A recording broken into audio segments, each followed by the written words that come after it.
Ngayong araw po ay may bumili sa atin ng 20 chicks for 2,000 pesos. May libreng dalawa. Maraming salamat sir. Pati si Sir Idol Dennis rin doon. Bumili din dito ng 100 chicks. Kung gusto niyo naman ng malalaking sisiw, mga 2 weeks old, 3 weeks old, andun po sa Agrivet natin. Everyday naka-vitamins at naka-antibiotic din po yan. Sa baba naman ito, may rice hull na parang drawer para pwedeng kunin kapag nag-change lang po tayo ng rice hull. Lahat ng ginagamit ko sa manukan, mapagamot, mapavitamins, mapafeeds, dito nyo po mabibili sa Agrivet natin. Napakamura dahil yung feeds natin, kasing presyo lang po ng crack corn tsaka corn grits. Sa mga hindi pa nakakaalam, yung Agrivet po natin is located dito sa Purok San Agustin, Barangay Poblacion. Sarap lang po ng Wildcat KTV Bar sa gilid ng J. Crow Resto Bar. No, sa bayan lang po yan ng Pulomolok, South Cotabato. Sa video pong ito, pag-uusapan natin yung mga naitulong ng manok sa pamilya ko. Nagsimula po ako dati nung 2019 December 'yon. Sa panahon na 'yon, no, ay nagtatrabaho pa po ako as call center dahil pagkatapos ng buhay ko no pagkasiman, no, ako po yung naging call center agent, no, at naging ahente ng mga internet connections. Yan, no. 'Yun yung mga ginagawa ko at ahente din po sa real estate. Yan, 'yun yung mga extra ko dati. And kapag nagkasahod ako, bumibili po ako ng manok paunti-unti. Kada sahod ko, bumibili ako ng 2 manok, no? Native chickens lang yung dati, no? Kasi native chickens lang yung ma-afford ko. Hindi ko pa afford dati yung mga ganitong klaseng manok, itong ating mga Black Ostolorps, yan, Rhode Island Reds, no? Hindi ko pa afford yan dati. Yan, no? Kasi nga sobrang hirap din po talagang kumita kapag tayo din po ay empleyado. At nakadepende po yan sa sipag and sa sahod ninyo. Yan. So dito sa lugar namin, yung minimum kasi na sahod that time no is nasa mga 315 pesos. Yan. Tapos halimbawa dito sa lugar din namin kapag tumatrabaho ko sa isang kumpanya, may mga agency pa, babawasan pa yung sweldo mo kasi pupunta sa agency. So ganun po 'yon, no? Kaya naisipan ko na mag-business, no? Kasi mahilig talaga ako sa mga hayop.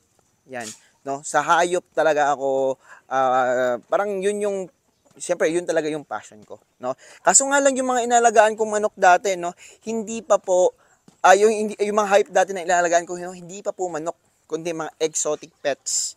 So pets yung gusto ko dati. Like isda, no, hamsters, hedgehogs, yan, meron ganyan, rabbit, meron din po ako. Yan. So gusto ko kasi yung maging next na alagaan ko, no, yung hindi na siya magfa-failed, no. Gusto ko kikita ako agad. Yan. Sa isda kasi na pang-pet, yan, mga pang-pet kasi, depende lang yan sa panahon, no? Hindi siya palaging may buyer. Gusto ko yung kinakain ng tao at maalagaan ko, maganda sa paningin ko, no? At syempre, masarap din kainin. Syempre, manok yung naisipan ko. Yan. Bakit nga ba manok? Dahil gusto ko rin mabilis yung produksyon.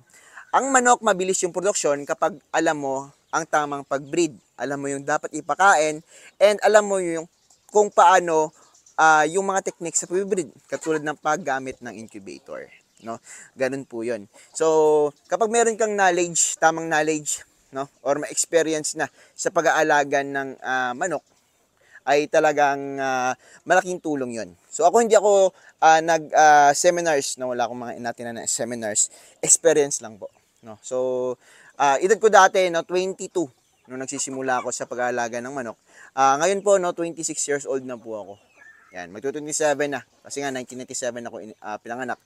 September 29 yung birthday ko. Yan, no, sa mga, sa mga gustong mag-send sa akin ng regalo sa birthday ko, malapit na, September 29.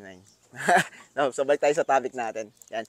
So, ang manok din po, no, ay palaging makikita, ang karne ng manok, no, palaging nakikita sa palengke. Baboy, baka, at saka manok. So, yun yung tatlong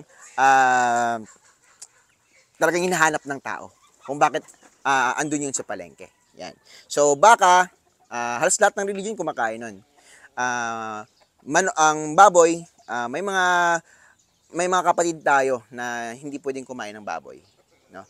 So, manok, halos lahat ng religion kumakain. So, bakit nga ba, imbis na baka, manok tayo? Yan. Manok po kasi, every 3 square meters, no, pwede ka mag-alaga ng 2 manok. Ang baka, kapag wala kang 1 hektarya, hindi ka pwede mag-alaga ng 1 baka. So, So wala akong ganun kalaking lupa, no. Nagsimula lang po ako sa scratch talaga. Humiram na ako ng lupa, nag-install ng lupa, ng installment, yan. So ito lupa to ni Papang, di sa akin tong lupa na to. So si Papang kasi ngayon dito na nagtatrabaho sa atin. O pag-usapan din natin yan mamaya, yung mga naitulong natin sa pamilya natin, sa pamilya ko, and sa iba pang pamilya na natutulungan nitong ating manok. Yan. Pero dito muna tayo kung bakit nga ba manok yung rason, kung bakit ito yung inalagaan natin. Mas healthy yung karne ng manok kumpara sa baka. No? Kahit isis nyo yan, mas healthy yung karne ng manok kung ikukumpara mo siya sa baka. No? So masebo yung baka. No? Kahit yung kinakain niya is yung grass na. No? So masebo siya, mas healthy yung ating manok. No? Mas healthier siya kainin kumpara dun sa baka at saka sa baboy. Yan.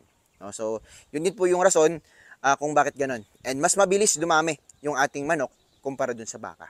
Dito sa manok, no, pwede ka magparami everyday. No, kapag meron kang incubator, pwede ka mag-load sa incubator mo everyday. Kapag meron kang incubator, no. And kapag nag-load ka everyday ng ng itlog, no, everyday din po meron kang sisiu na mapapalabas. Ganun po 'yon after 21 days. First 21 days kasi 21 days po mapipisa yung sisiu, no, or yung itlog ng manok natin. And sabi ko nga after 21 days, no, everyday may batch ka. So everyday meron kang makukulik ng itlog and pwede mo yung maibenta, no? Ganun po 'yun.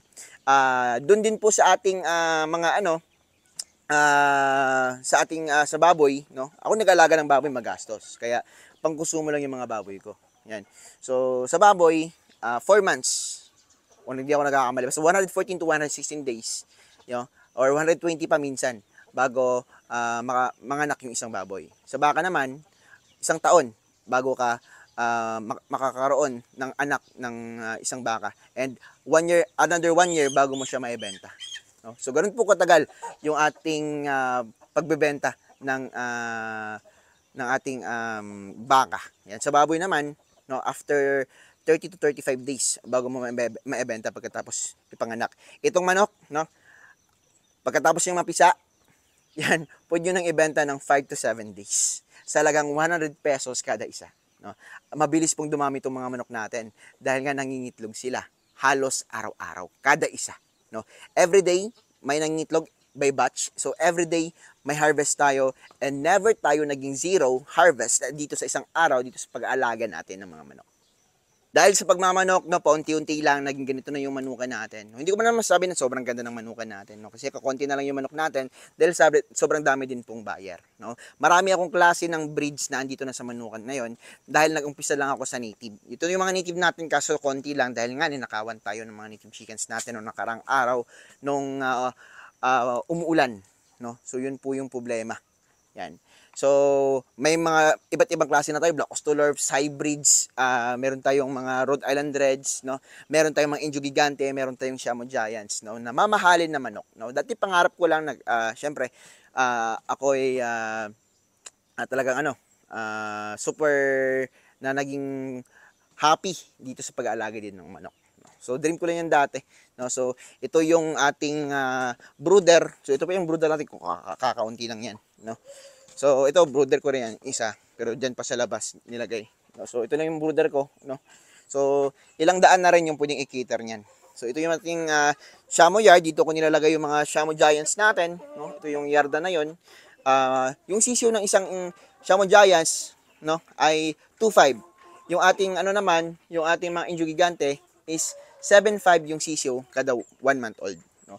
Dito ko naman nilalagay yung mga Giants natin kapag sila ko ay gusto kong ibaba, no, kapag hindi po maulan. Kapag maulan po na panahon. So maulan kasi yung panahon dito, pangit yung panahon. Kaya dito natin sila nilalagay sa may bubong. Yan, may bubong yan.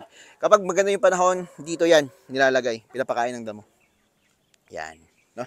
So ito naman yung ating mga show type na Rhode Island Reds. Yan, magaganda yan. Pwede pang upgrade, no. Iba din po yung presyo. Mahal yung kuha ko pero pwede kong ibenta ng mura, no. So ganun po yan dito sa ating manukan. So paunti-unti lang, no. Yung bahay ko naman is malayo dito sa manukan natin. Siguro mga 30 minutes, no, kapag tamang ano lang, tamang patakbo lang, no, ng motor. Yan. So, kung mag four wheels ka, siguro medyo matagal, no? Nasa 45 minutes yung bahay ko. So, mas steril na tayong bahay. Ah, may lote na rin tayo. Yan. Dahil sa tulong ng manok. May aggregate tayo dahil sa tulong ng manok, no? Um, Siyempre, nung si Papang kasi at si Mamang, no, may bahay na talaga diyan. So, tinulungan ko sila, ako nang nagpa-tiles. Yan. May motor na si Papang, binigyan ko ng motor. Yan. So, may motor din po ako, no? Dalawang motor. Isang four wheels, pero pang farm lang 'yon. Ngayon, ano lang muna, may balak pa na bumili pa ng basta ano, abangan nyo na lang. Hindi ko muna sasabihin yung plano. Yan. No, gusto ko, ando na bago ko sabihin sa inyo. So, ito yung mga naitulong ng manukan natin, no, yung tao natin sa Agrivet, no, dahil sa manukan, nakakapasahod tayo dahil wala namang kita doon sa Agrivet talaga, no, kundi dito lang po sa manukan. Yan. No, kasi nga, parang tulong ko lang yun sa mga ka-native natin, yung feeds natin, kaya wala gaanong kita doon. So, kumukuha ako ng pampasahod dito din po sa manukan. Yan. No? Siyempre, sumikat tayo dahil sa inyo, no? Kaya sumikat din po yung manukan natin. Kaya maraming salamat din po mga ka-native, no? Napapasahod tayo kay Mamang, kay Papang. Yan. Yung kuryente dito, tubig, libre na. Yung tao din po natin, no? Iba din po yung napapakain dito, no? Sa ngayon. And iba din po na iba na po yung napapakain ng papatubig dito sa ngayon, no. Si Papang kasi naka-focus lang po sa breeding. Yan. So, ito yung ginawa ng buhay. Ito yung ginawa ng manok sa buhay ko. Yan, no. Yan. Sa ngayon mo may anak na po ako and busy na rin, no, as papa. Yan. Kaya siyempre malaking tulong yung manukan natin, no. Kasi nga ito yung nag-provide ng mga kailangan namin, mga needs namin. Yan. Nagbabayad ng mga bills. Yan. Itong mga manok po natin. No? Sobrang happy na ako dahil yung mga tao din natin, natulungan din po natin yung pamilya nila, no, na talagang makaginhawa din sa buhay. Yan. Kasi nga kapag may nabili dito, no, ng mga manok, nagbibigay ako mga tip. Yan. Siyempre yung sahod, no, never ako naging delay sa sahod ng mga tao natin. So, ganun yung ano ko natin, ganun yung gusto natin, and super happy lang ako, no, na naging hindi na masasabi na super successful yung manukan natin. At least medyo successful na rin, kumbaga. Yan. Incubators natin, marami tong incubators, no. Sa ngayon meron na akong 10 incubator. Yan, no. Yan. So napakaganda ng magkaroon ng manukan. Ito yung passion ko and ito din po yung pinagkikitaan ko. Pampawala ng stress habang kumikita.